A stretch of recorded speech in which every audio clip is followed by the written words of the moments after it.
had someone say to me just in this last break that the information that they've been getting has been very good. And I'm of a mind that that is the case, that the people who have come today have come with useful information that you can add to your thinking. I liked the piece this morning when both Ed and Bob encouraged you to be sceptical, and that theme has continued to run. We do need to be sceptical. You need to be sceptical. But with the scepticism can also come, well, where can I be looking? Where can I be looking for the future for me? And where can I be looking for the future, in this particular case, for my enterprise that I'm running now, that I need to be a part of my working life? Before I go to the last speaker, I want to take as a lead to him a word that you heard Tony use. He talked about the word resilience.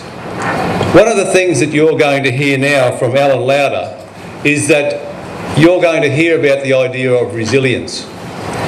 And to tell you a little bit about Alan, for 30 years that he's lived and worked in two worlds, one as a successful land manager and one as a scientist. And he got into that scientist field by being asked to how to successfully rest pastures by the federal government. He had a grant from the federal government to look at how to successfully rest pastures. That connection enabled him to connect with the scientific world. So he had a foot in both camps. And he says to me that since he's left the land, that connection, that networking of his has expanded even more greatly. So being in the two camps, he brings a particular set of experiences for you to hear about today as you think about the idea of adapting to climate change.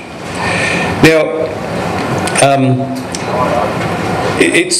one of the things that he's done with scientists was he says that he was able to upgrade his knowledge. And he said that what it told him was the reasons that much of what he'd worked out, how he did the management that he'd done in the past for his 30 years, he then had some information on which to base the decisions that he'd made about that. Now, he talks there to me when he was speaking to me about the idea of what he was doing by having those two experiences and bringing them together was he was tying together practice and theory. And the tying together of practice and theory is how we move into new domains.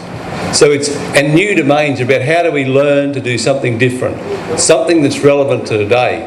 So if we are currently in some way in some need to take some new action, then that's the way to do it. If you can tie together the practice, the practical that you need to be doing with the theory that's available, then you have already taken a significant move towards a change that you may need to make. Alan Lauder also has a book that you'll hear him talk about. But his focus this afternoon is around the idea of resilience, and that's the piece that he's going to add to the conversation that we've been having throughout the day today, and he'll also be contributing in our panel session at the end of this session. Ladies and gentlemen, Alan Lauder.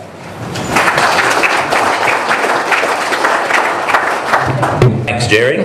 Like all the women in this room, I have the final say. And just filling in on what a few of the previous speakers said before I start, it was interesting that I had something sent to me very recently about research work done in Mexico. And what this research work said was that when you overgraze country, you have 20% less carbon in the soil. But also, if you put no animals on the soil or in the pastures, you also have 20% less carbon. So it's very interesting. And Colleen, when you go to Mexico, it's up to you to get to the bottom of that. At one stage we were talking about why Australia wasn't included in the Kyoto Protocol. It's all about processes.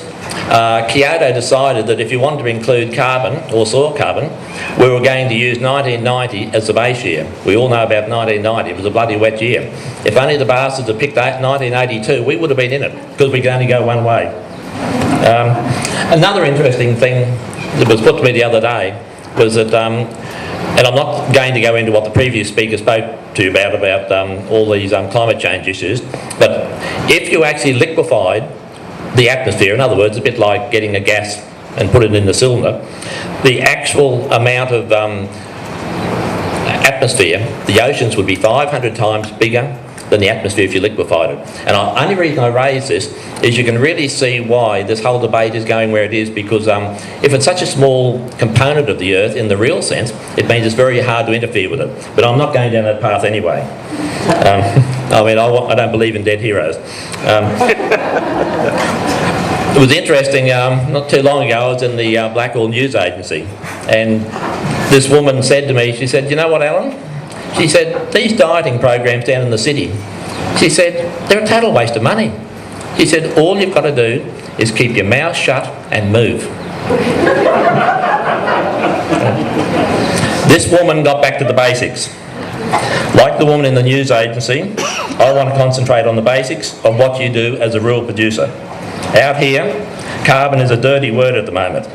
However, the very basis of what you do as a rural producer is manage carbon, or more correctly, carbon compounds. I want to take some of the mystery out of carbon and discuss practical solutions to the more variable climate you've been dealing with recently.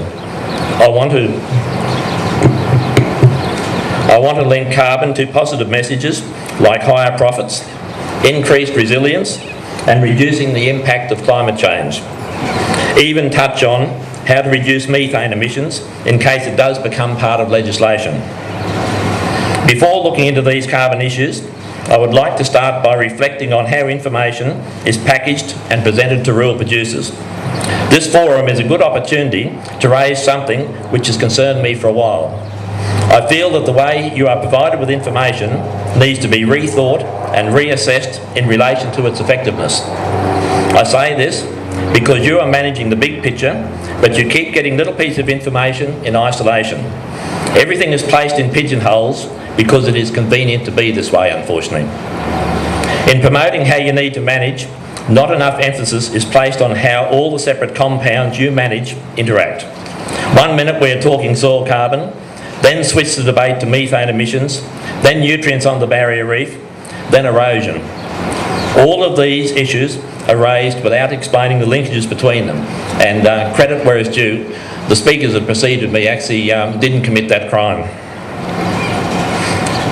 As producers, you are given all the ingredients and then expected to bake the cake without a recipe. This is not a reflection on others. Rather, I am putting myself in the shoes of a rural producer. There is another aspect that is confusing some. The debate was originally about resource management. Now it has suddenly been rebadged the carbon debate. If you put in an application for funding, you have to include the word carbon. We have changed the road rules to driving on the other side of the road in a very short time. Now the twist.